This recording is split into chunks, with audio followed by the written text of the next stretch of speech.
Om Shanti. Good morning. आज बाबा हम बच्चों को फरिश्ता बनाने के लिए आए हैं। ब्राह्मण जीवन का हमारा लक्ष्य ही है फरिश्ता बनना। भविष्य का लक्ष्य है देवता बनना, परंतु अभी हमें फरिश्ता बनना है, एंजल बनना है। एंजल किसको कहेंगे? फरिश्ते की डेफिनेशन क्या होती है?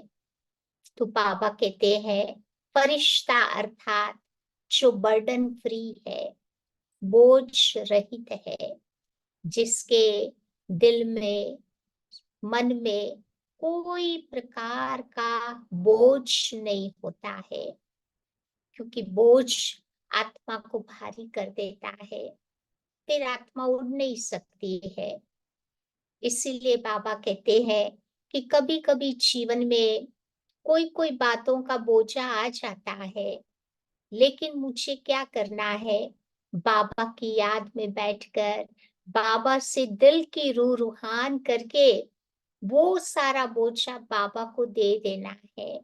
बाबा को देने से फिर हमारा दिल दिमाग हल्का हो जाएगा, फिर हम अच्छी तरह से उठ सकते हैं।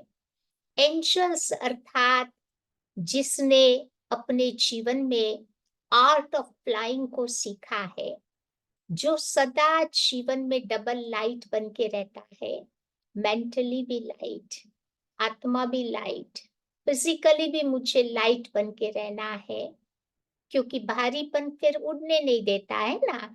इसीलिए बाबा कहते रोज अमृत वेले उठ करके मुझे अपने आप को याद दिलाना है कि मैं फरिश्ता सूक्ष्म वतन से इस दुनिया में उतरा हुआ हूँ, बाबा का मैसेज देने के लिए। हनुमान को भी आपने देखा होगा, सदा उड़ता हुआ उसको दिखाते हैं, क्योंकि वो हल्का था अपने जीवन में, और हल्की चीज ही उड़ सकती है। फरिश्ता अर्थात बाबा कहते हैं बॉन्डेज फ्री, कोई प्रकार के बंधन मुझ आत्मा को बांध न सके। कई बार देखो शरीर के बंधन आते हैं, कभी कभी संबंधों के बंधन आते हैं, कभी कभी समस्याओं के बंधन आते हैं। सबसे बड़े से बड़ा बंधन है अपने मन का बंधन। कई बार हमारे मन में अच्छे अच्छे विचार आते हैं कि मैं ये करूं, वैसे करूं, ये पुरुषार्थ करूं, लेकिन जब करने बैठते हैं तो कोई मुझे नहीं रोक रहा है, मेरा मन ही मुझे नहीं करने देता, मन के अंदर वो उमंग उत्साह नहीं आता। इसीलिए बाबा कहते हैं कि कोई प्रकार का बंधन मेरी परीक्षा मेरे पुरुषार्थ में आगे बढ़ने में मेरे लिए बाधा बन करके न आवे। तो ऐसे सब प्रकार के बंधनों से मुझे मुक्त होना है। फरिश्ता अर्थात बाबा कहते हैं किसी भी प्रकार का कोई भी व्यक्ति वस्तुओं में मेरा आकर्षण न हो, क्योंकि थोड़ा भी कशिश होगी, आकर्षण होगा, तो मेरी बुद्धि वहां पर ट्रैप हो जाएगी, बुद्धि फंस जाएगी, फिर वो बुद्धि में अटैचमेंट आ जाएगा, फिर बुद्धि मेरी अच्छी तरह से डिसीजन नहीं बना पाएगी, क्योंकि ये जो मोह का भूत है वो हमारे बुद्धि को अंधा बना देता है, ब्लाइंड बना देता है। फिर हमारे जीवन में क्या राइट है, क्या रॉन्ग है, उसको हम समझ नहीं सकते हैं। कोई बताता है तो भी समझ में नहीं आएगा, क्योंकि बुद्धि ट्रैप हुई पड़ी है। तो कोई भी प्रकार का आकर्षण उसको खींच नहीं सकता। तभी तो हिंदी में कहते हैं फरिश्ता, माना किसी से भी उसका रिश्ता नहीं होता। ऐसे नहीं कि सबके साथ वो नहीं रहता, सबके साथ वो रहता, बहुत प्यार से रहता, अच्छी तरह से सेवा करता, लेकिन ये सब कुछ करते हुए भी मन बुद्धि उसकी कहाँ पर भी फंसती नहीं है, कहाँ पर भी अटकती नहीं, लटकती नहीं, चटकती नहीं। तो ये है फरिश्ता। फिर बाबा कहते फरिश्ते के अंदर कोई भी प्रकार की इच्छाएं नहीं होती है, क्योंकि बाबा कहते हैं ना कि इच्छा हमें कभी भी अच्छा नहीं बनने देती। तो सब प्रकार की इच्छाओं से जो मुक्त होता है, उनकी शुभ इच्छाएं बाबा अपने आप पूरी कर देता है। तो ऐसा इच्छा मात्रम अविद्या फरिश्ता मुझे बनना है। तो ऐसा फरिश्ता जो होता है, उसमें कौन कौन सी निशानियां हमें दिखाई देती है? तो बाबा कहते हैं कि ऐसा फरिश्ता वो सरेंडर होता है। सरेंडर भी किसका? मैं और मेरेपन का सरेंडर, क्योंकि यही मैं और मेरापन आत्मा को बड़ा भारी कर देता है। मैं करने से अहंकार आ जाता है, मेरा करने से मोह आ जाता है। तो यही दो विकार फिर हमें उड़ने नहीं देते हैं। तो ये मन का सरेंडर, कि भाई मैं कुछ भी नहीं, जो बाबा मुझे कहता है, मुझे बाबा की मत पर चलना है, मेरी अपनी मत उसमें नहीं लगानी है। मैंने कुछ नहीं किया, बाबा ने किया। तो ऐसा सरेंडर करने का गुण एंजल में होता है। फिर जो एंजल होते हैं, उनके जीवन में पास्ट इज पास्ट का पाठ बड़ा पक्का होता है। कहते हैं ना कि जो हो गया सो हो गया। क्योंकि जो चीज हो जाती है, उसको आप चेंज नहीं कर पाते हो, परंतु भविष्य के लिए हम जरूर ध्यान रख सकते हैं। और जो हो गया वो कुछ मेरे लिए नई बात नहीं थी। उन सिचुएशन से, उन बातों से मुझे पाठ पढ़ करके बार बार उस पाठ को मुझे दोहराना है, ताकि वो पाठ मेरा सबकॉन्शियस माइंड के अंदर चला जावे, दोबारा मेरे से गलती वो नहीं होवे। तो इसको बाबा कहते पास्ट इज पास्ट। तो ऐसे फरिश्ते के जीवन में ये पाठ बड़ा पक्का होगा। 5 बिंदुओं को वो सदा याद करता रहेगा। आत्मा भी बिंदु, बाबा भी बिंदु, ड्रामा इज ऑल्सो अ बिंदु, पॉइंट ऑफ लाइट। हमारा घर है, वो भी तो बिंदुओं का ही तो घर है। और सारे हिसाब किताब को मुझे जीरो करना है, बिंदु करना है। तो ये 5 बिंदुओं की स्मृति फरिश्ते को सदा रहेगी। फिर जो फरिश्ता होता है, उसका दिल बहुत स्वच्छ, साफ होता है, बहुत ऑनेस्ट होते हैं फरिश्ते। क्योंकि दिल में अगर सच्चाई सफाई है, तो ऐसे सच्चे दिल पर साहेब सदा राजी रहता है। वो कभी किसी को धोखा नहीं देता। एंजल सभी को मदद करता रहता है। तभी तो एंजल को क्या कहते हैं? वो भगवान के मैसेंजर्स होते हैं। जहां जहां मैसेज की जरूरत होती है, दे दिया मैसेज, फिर उससे वो मुक्त होकर के अपना कार्य करता रहता है। तो ऐसे बार बार मुझे भी अपने आप को याद दिलाना है कि मैं भगवान का मैसेंजर हूँ, मैं भगवान का पैगंबर हूँ। मुझे बाबा ने ये काम के लिए इस धरा पर अवतरित किया है, बाबा ने मुझे फरिश्ता बनाया है। तो ये संकल्प जरूर हमें फरिश्ता बना देंगे, क्योंकि इंसान जो सोचता है ना, सोचते सोचते वो बन जाता है। ये एक साइकोलॉजिकल इफेक्ट है। आप सोचो मैं फरिश्ता हूँ, फरिश्ता हूँ, तो ये तो शुद्ध संकल्प है, और जो हम थे तो वो सोचते सोचते बन जाएंगे। फिर फरिश्ते जो होते हैं, उसमें हीलिंग टेक्निक होती है। जैसे कि प्रार्थना करते हैं, विजुअलाइजेशन करते हैं, मेडिटेशन करते हैं। तो ये सारी चीजें आत्मा को हल्का बना देती है। ताकि वो एंजल फिर वो उड़ पाएगा। तो हमें भी योग में क्या करना है, बार बार विजुअलाइजेशन की टेक्निक को अपनाना है।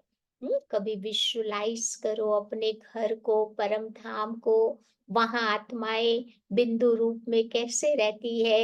आज भी बाबा बता रहे हैं कई बातें परम धाम की।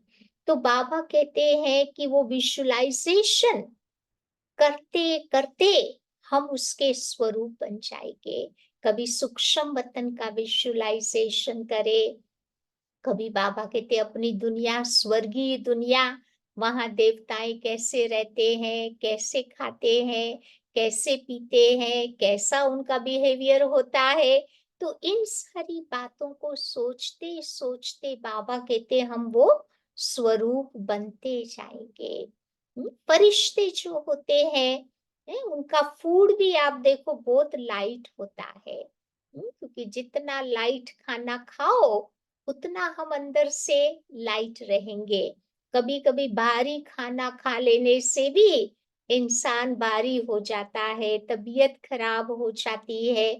तो फरिश्तों का खाने के पर भी बहुत ध्यान होगा। एकदम सिंपल बाबा की याद में बना हुआ खाना, वो खाना आत्मा को ताकत देता है। फिर जो फरिश्ता होता है वो अपने को लाइट रखने के लिए एक्सरसाइज भी करता रहेगा। जैसे शरीर के लिए भी एक्सरसाइज जरूरी है, ऐसे मन के लिए भी एक्सरसाइज जरूरी है। तो जितना जितना मन की एक्सरसाइज होती रहेगी, उतने उतने हम हल्के बन करके, फरिश्ते बन करके, बाबा कहते खुद भी उड़ते रहेंगे और सभी को उड़ाते रहेंगे। आइए सुनते हैं, आज की बाबा की मुरली है 25 तारीख की। आज बाबा कहते हैं, मीठे बच्चे, बाबा आए हैं तुम्हें सिविल चक्षु देने के लिए, ज्ञान के चक्षु।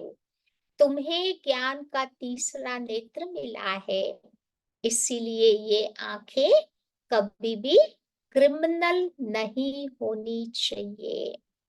आंखें कभी भी क्रिमिनल नहीं होनी चाहिए। आज का प्रश्न है, तुम बेहद के सन्यासियों को बाप ने कौन सी एक श्रीमत दी है। बाबा ने कौन सी श्रीमत दी है। तो बाबा की श्रीमत है कि तुम्हें नर्क और नर्कवासियों से बुद्धि योग हटाकर स्वर्ग को याद करना है। क्योंकि ये दुनिया जाने वाली है ना, जाने वाले को थोड़ा याद किया जाता है। तो बाबा कहते इससे बुद्धि योग हटाकर अपनी दुनिया को याद करना है। गृहस्थ व्यवहार में रहते नर्क को बुद्धि से त्याग दो। नर्क है पुरानी दुनिया, तुम्हें बुद्धि से पुरानी दुनिया को भूलना है। ऐसे नहीं कि एक हद के घर को त्याग कर कोई दूसरी जगह चले जाना है।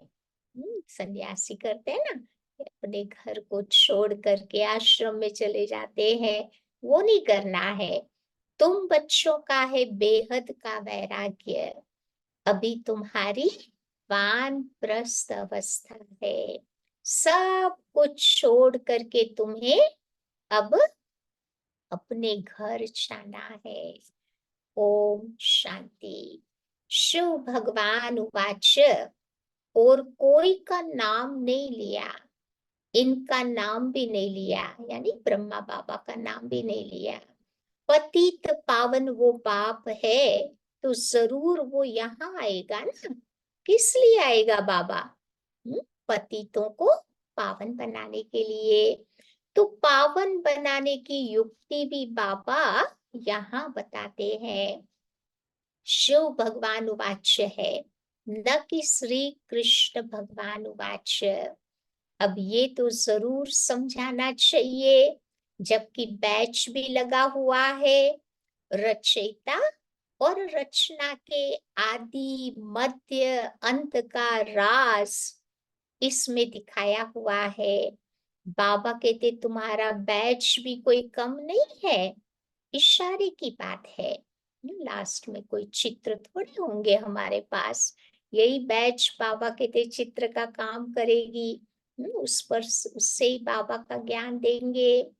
तो तुम सब नंबरवार पुरुषार्थ अनुसार आस्तिक हो। नंबरवार तो जरूर कहेंगे। कई है जो रचता और रचना का ज्ञान भी नहीं समझा सकते, तो सतो प्रधान बुद्धि थोड़ी कहेंगे। सतो प्रधान बुद्धि, फिर रजो बुद्धि, फिर तमो बुद्धि भी है। जैसा जैसा जो समझते हैं वैसा वैसा उनको टाइटल मिलता है। अच्छी बुद्धि होती है तो सतो प्रधान कहेंगे, अच्छी नहीं है तो तमो प्रधान कहेंगे। तो बाबा कहते हैं ये सतो प्रधान बुद्धि वाला है, इसकी रजो प्रधान बुद्धि है। परंतु बाबा किसी को कहते नहीं है कहाँ बच्चे फंक न हो जावे। बाबा बोल देवे तो फिर नहीं, वो बच्चे वो हो जाएंगे ना, निराश हो जाएंगे, दिल शिकस्त हो जाएंगे, तो बाबा कहते नहीं है। लेकिन नंबरवार बच्चे तो होते हैं। फर्स्ट क्लास की कीमत बहुत अच्छी होती है।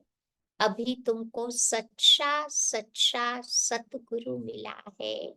अभी तुम बच्चे जानते हो कि जबकि सतगुरु मिला है तो वो तुमको एकदम सच्चा सच्चा बना देते हैं। सच्चे कौन होते हैं? कौन होते हैं सच्चे? देवी देवताएं।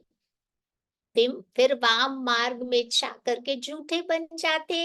द्वापर युग आते आते बाबा कहते कर्म उनके ऐसे बन जाते, बॉडी कॉन्शियस वाले। तो सतयुग में सिर्फ तुम देवी देवताएं रहते हो और कोई होते नहीं। कोई कोई तो ऐसे हैं जो कहते हैं कि ऐसे कैसे हो सकता, ज्ञान ही नहीं है। अभी तुम बच्चे जानते हो कि हम नास्तिक से आस्तिक बने हैं। रचयिता और रचना के आदि मध्य अंत के ज्ञान को अभी तुम बच्चों ने एक्यूरेट जाना है। नाम रूप से न्यारी चीज पर देखने में नहीं आती। आकाश भी तो देखो पोलार है ना, तो भी फील किया जाता है कि ये आकाश है। तो ये भी ज्ञान है। सारा मदार है तुम्हारी बुद्धि पर। हर एक की बुद्धि आप देखो नंबर 22 है। अपनी बुद्धि के अनुसार बाबा की बातों को वो समझते हैं। तो रचता और रचना की नॉलेज एक बाबा ही देते हैं। ये भी लिखना है कि यहाँ रचता और रचना के आदि मध्य अंत का ज्ञान मिल सकता है। तो ऐसे बहुत सारे तुम्हारे स्लोगन्स बने हुए हैं। दिन प्रतिदिन नई नई पॉइंट्स, नए नए स्लोगन्स निकलते रहते हैं। तो आस्तिक बनने के लिए रचयिता और रचना का ज्ञान जरूर चाहिए। फिर नास्तिक बना तुम्हारा छूट जाता है। तुम आस्तिक बन विश्व के मालिक बन जाते हो। यहाँ तुम आस्तिक हो परंतु नंबरवार पुरुषार्थ अनुसार। अब जानना तो मनुष्यों को है, जानवर तो इन बातों को नहीं जानेंगे ना। ज्ञान की बातें मनुष्य ही जानेंगे। तो मनुष्य ही बहुत ऊंच बहुत नीच बन जाते। इस समय कोई भी मनुष्य मात्र रचता और रचना की नॉलेज को नहीं जानते। बुद्धि पर एकदम गोदरेज का ताला लगा हुआ है। गोदरेज का ताला ब्रह्मा बाबा के टाइम पर बहुत फेमस था, अभी भी आई थिंक अच्छा ताला माना जाता है।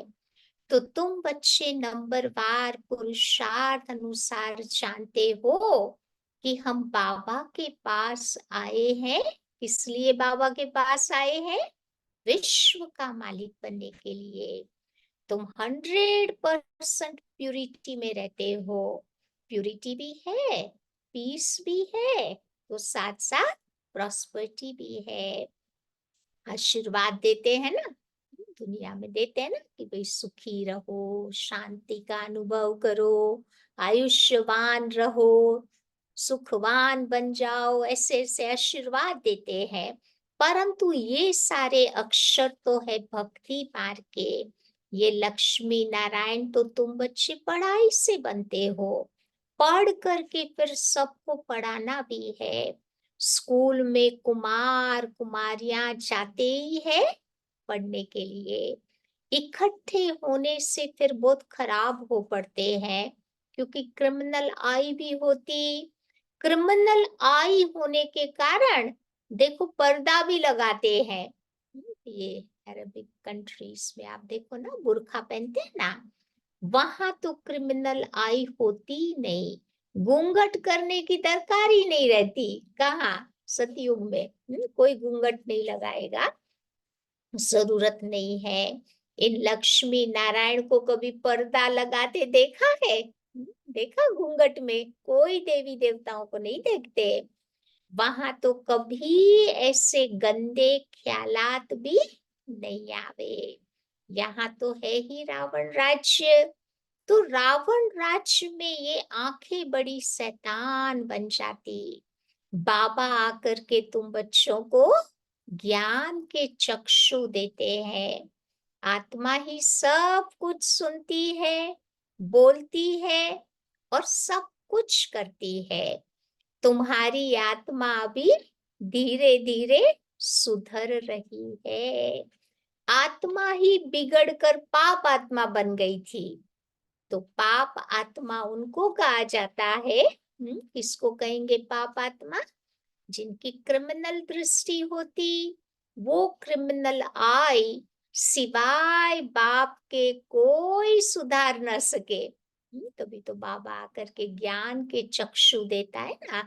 बाबा कहते स्थूल नेत्रों की बजाय ज्ञान के चक्षु से देखो। तो ज्ञान के सिविल चक्षु एक बाबा ही देते हैं। ये ज्ञान तुम बच्चे ही जानते हो, शास्त्रों में ये ज्ञान थोड़ी है। बाबा कहते हैं ये वेद, शास्त्र, उपनिषद आदि सब भक्ति मार्ग के हैं। जप, तप, तीर्थ आदि कुछ भी करने से मुझे कोई नहीं मिलता। ये है भक्ति जो आधा कल्प तक चलती रहती है। अब तुम बच्चों को सबको ये संदेश देना है। कौन सा संदेश देंगे? कि आओ हम आपको रचयिता और रचना के आदि मध्य अंत का ज्ञान सुनाए। रचयिता माना बाबा का परिचय और रचना माना सृष्टि चक्र का ज्ञान सुनाए। तो परम पिता परमात्मा की हम आपको बायोग्राफी बताए। मनुष्य मात्र तो बिल्कुल नहीं जानते। मुख्य अक्षर ही ये है कि आओ बहनों और भाइयों, आकर के रचयिता और रचना के आदि मध्य अंत का ज्ञान सुनो, पढ़ाई पढ़ो, जिससे तुम ये बनेंगे। तो ये ज्ञान पाने से और सृष्टि चक्र को समझने से तुम बच्चे ऐसे चक्रवर्ती, सतयुग के महाराजा और महारानी बन सकते हो। ये लक्ष्मी नारायण भी इस पढ़ाई से बने हैं ना। तुम बच्चे भी इसी पढ़ाई से ये बन रहे हो। तो इस पुरुषोत्तम संगम युग का बड़ा प्रभाव है। बाबा आते भी है भारत में, दूसरे कोई खंड में क्यों आएंगे? बाबा है तुम्हारा अविनाशी सर्जन।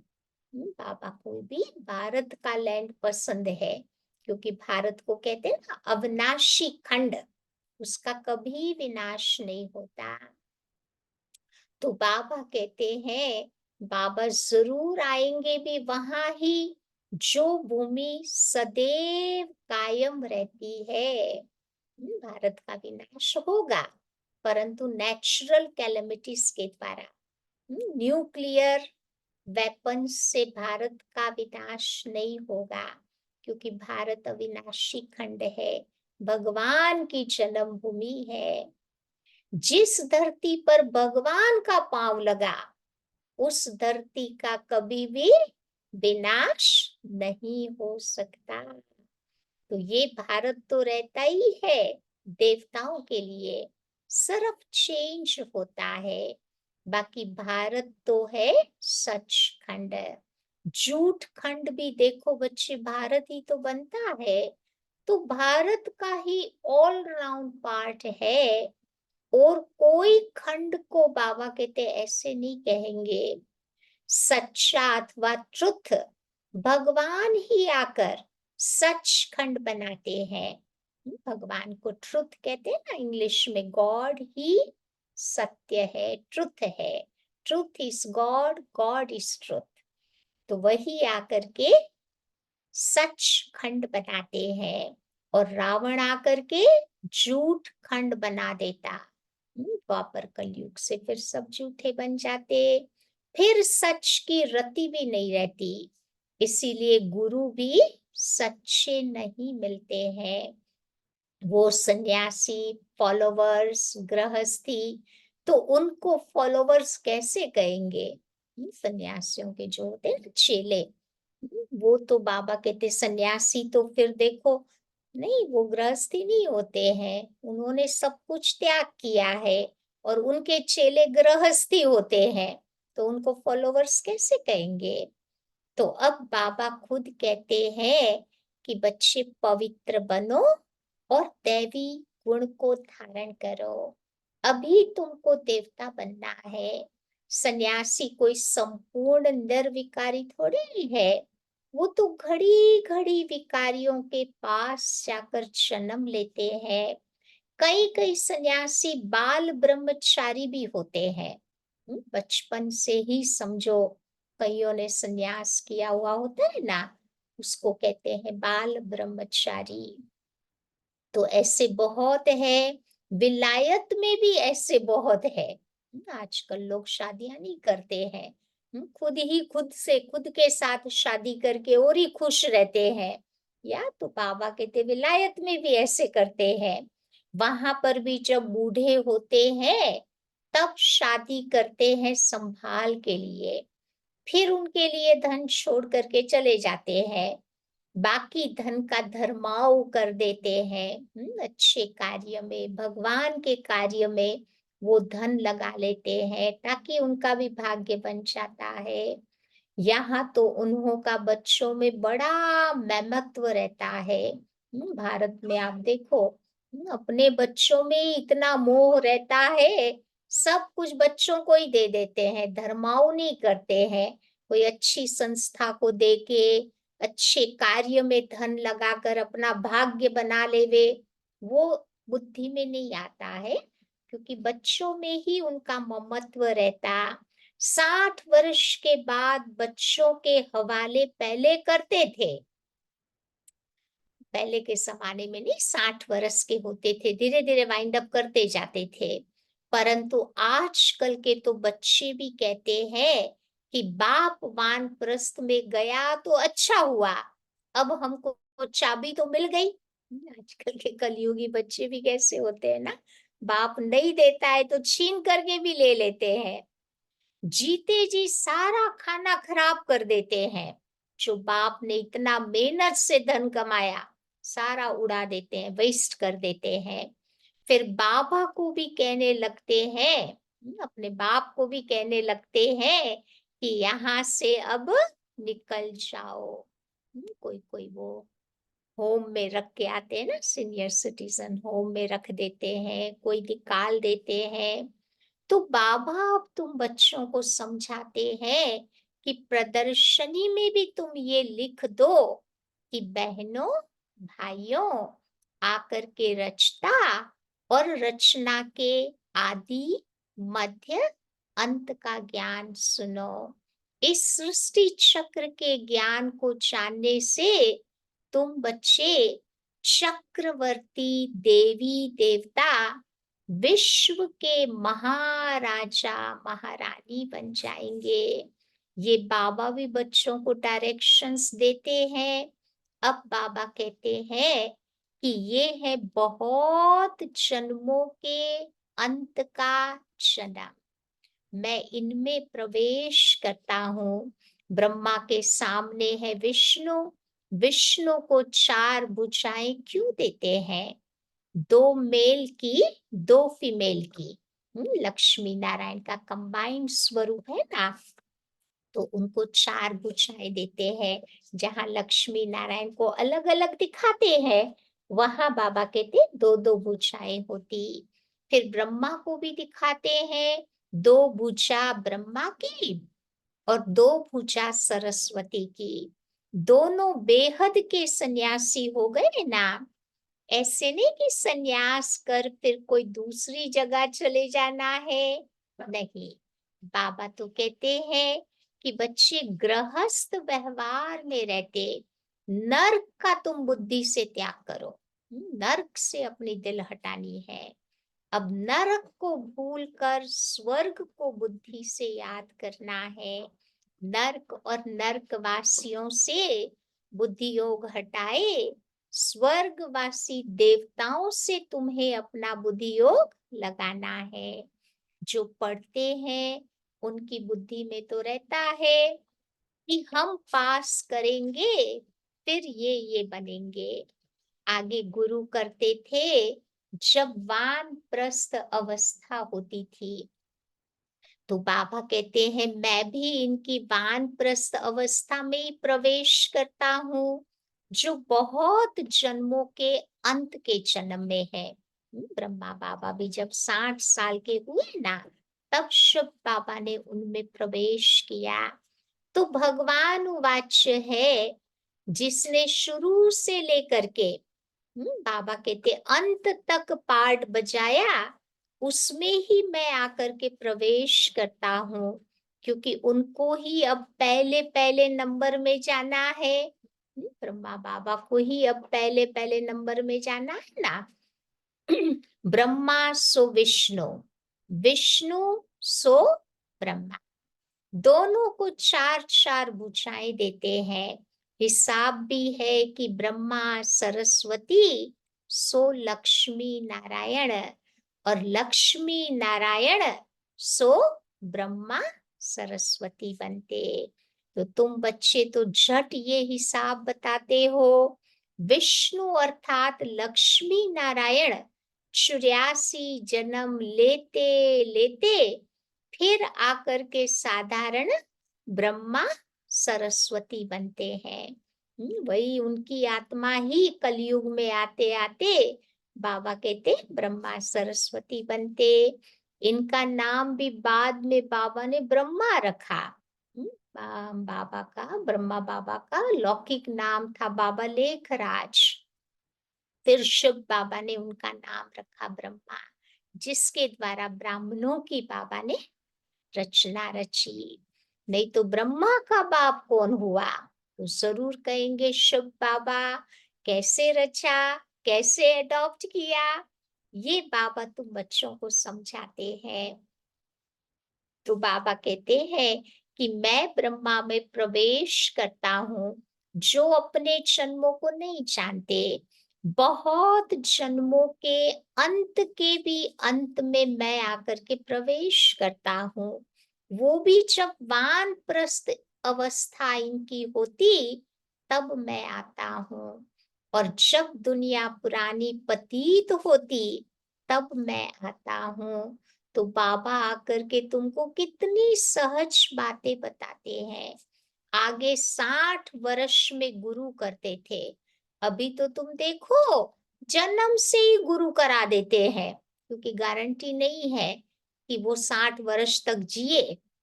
तो बचपन से ही गुरु करा देते हैं।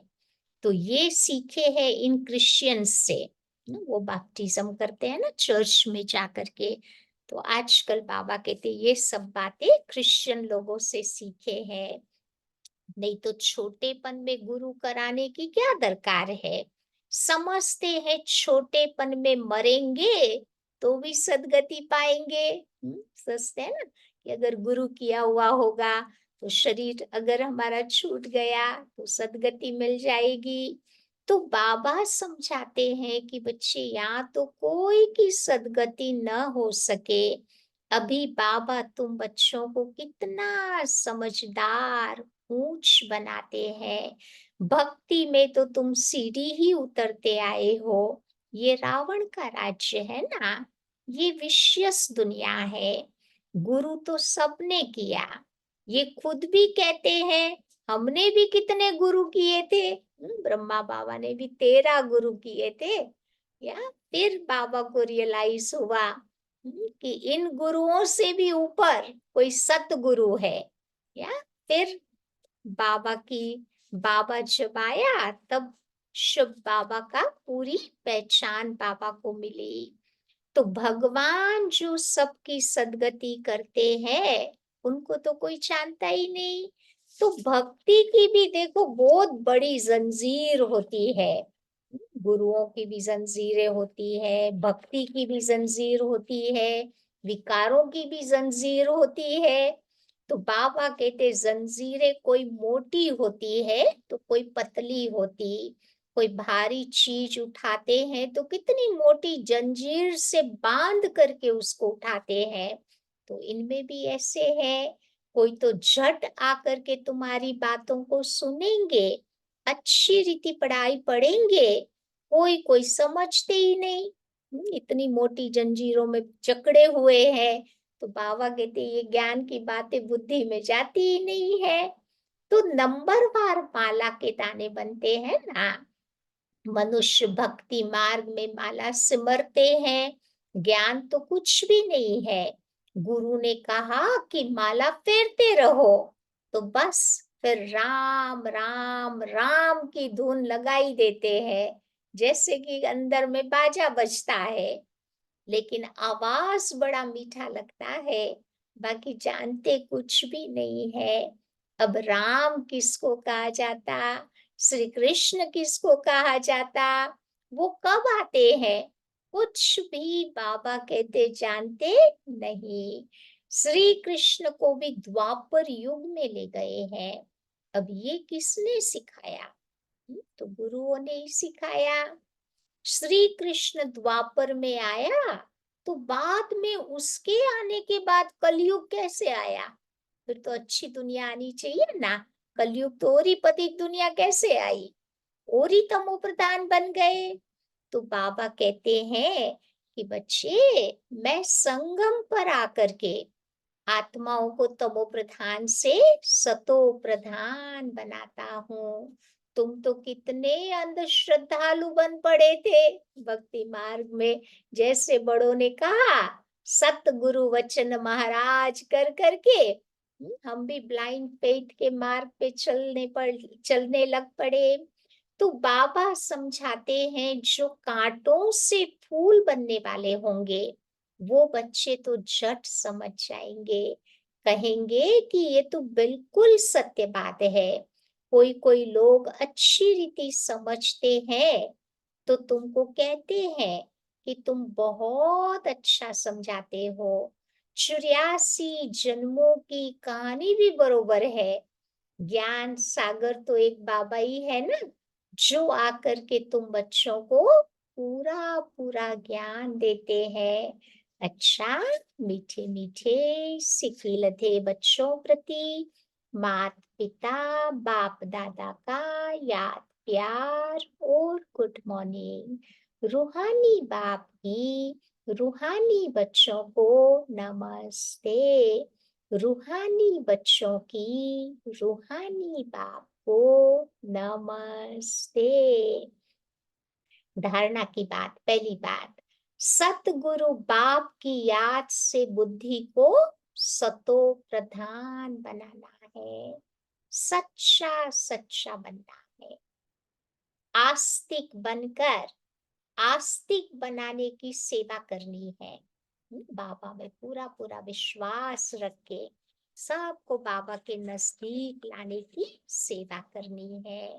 दूसरी बात, अभी वानप्रस्थ अवस्था है। सब सीनियर सिटीजन है, बाबा कहते हैं अब दुनिया ही इतना लंबा नहीं चलनी है, इसीलिए अब बेहद का सन्यासी बनकर सबसे बुद्धि योग हटा देना है, पावन बनना है और दैवी गुणों को धारण करने हैं। आज का वरदान है, देह और देह की दुनिया की स्मृति से ऊंचा रहने वाले सर्व बंधनों से मुक्त फरिश्ता भव। फरिश्ते और देह की दुनिया की स्मृति से ऊंचे रहते हैं, सब बंधनों से फ्री होते हैं। जिसका कोई भी देहधारियों से रिश्ता अर्थात मन का लगाव नहीं है, वही फरिश्ता है।